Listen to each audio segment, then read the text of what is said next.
I am Ben Gambiner. I'm the proud owner of Voda Cleaning Restoration of Portland. I have a background in tech. I worked in the tech industry for over 20 years, and I got into Voda mostly because I don't really like the tech industry, and I wanted to get out and I wanted to work for myself and provide a service that I thought would be valuable to my customers. And I wanted to do that as part of a brand that really supports what I'm trying to do and props me up in the areas where I'm deficient and helps throw fuel on the fire of the areas that I'm already good at. And I felt like Voda was a good match for those things.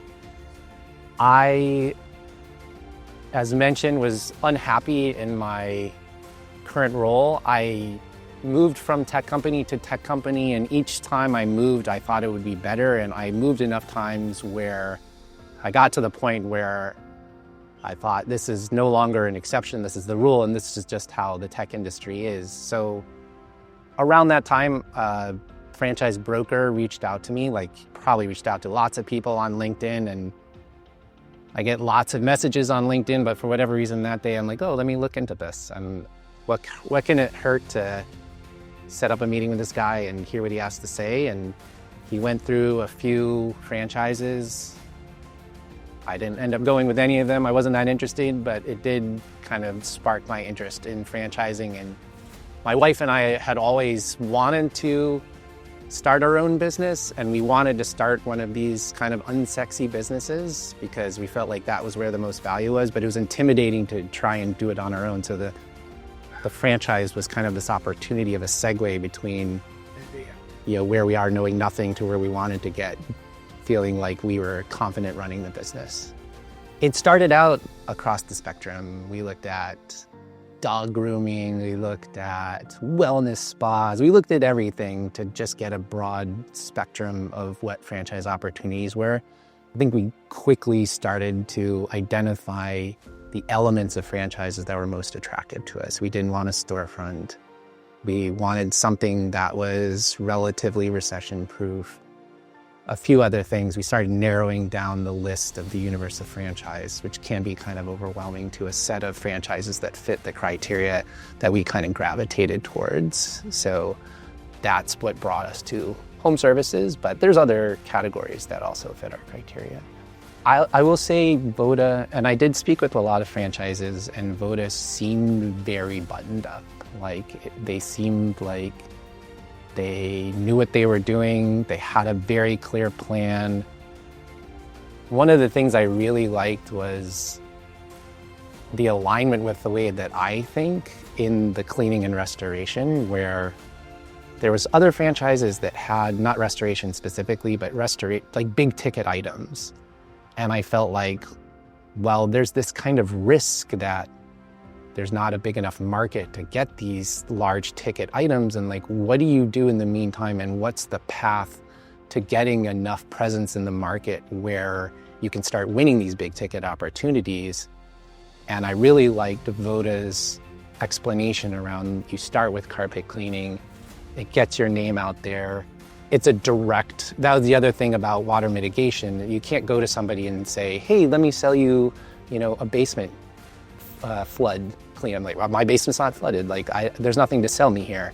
But you can say, do you have carpet? Okay, if you have carpet, let's sell you that. And so I felt like it was a really logical thought process of how to get from point A to point Z.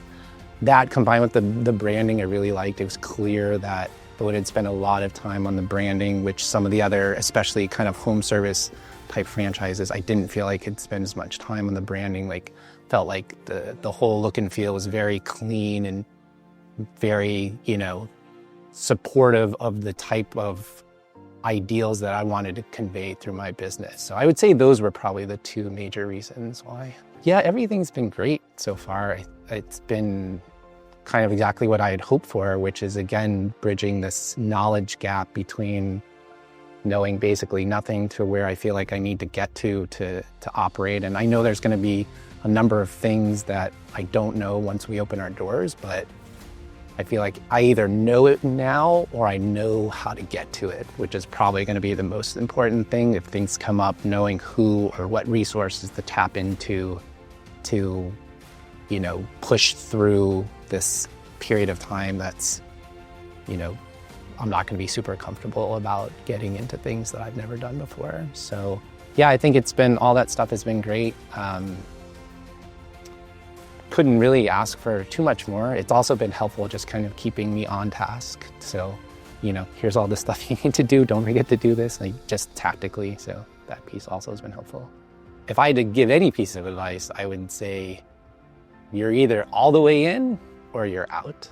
Like there's no partial in. Like if you're gonna be partially in, you might as well not do it. Like just be all the way in. And talking with some of the owners, similarly, they've said, you know, I considered trying to do this part-time, and like everybody I feel like has moved towards, no, like if we're gonna make this a thing, like again, you're all the way in or you're out. There's no partial in. So that's, I would say that's the biggest thing.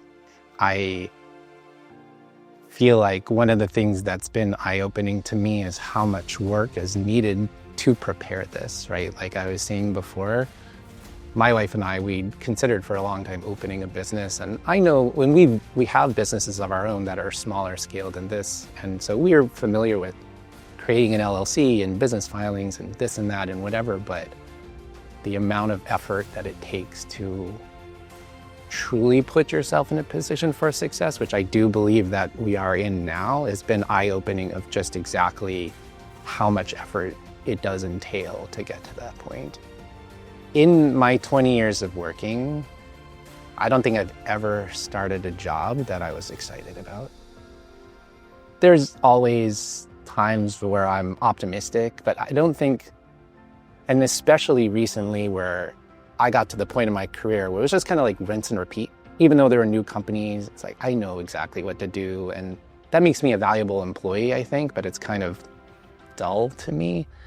So it feels exciting for the first time in probably my entire career. It is a little bit nerve-wracking in the sense of, you know, we have a plan and we have confidence, but there's always the risk that it's not going to succeed. But I think ultimately that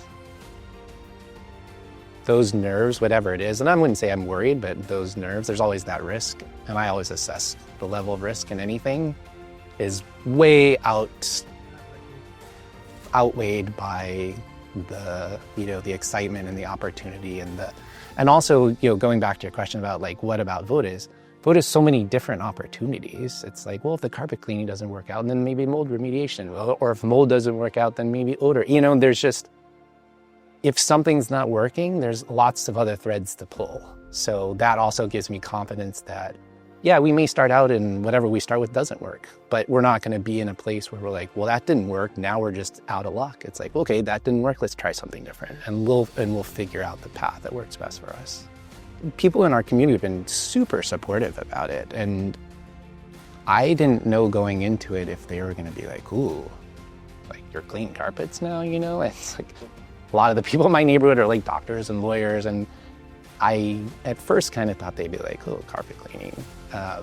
Not that carpet cleaning is the only thing that Voda does, but you know, that's our first kind of selling point. And it's been the opposite. They've been like, wow, that's amazing. Like, I've always wanted to start my own business. Like, let me know how it goes, because if it goes well, like I want to do my thing, and you know, I can lean on you to get some advice and things like that. So I think Portland is a very quirky market.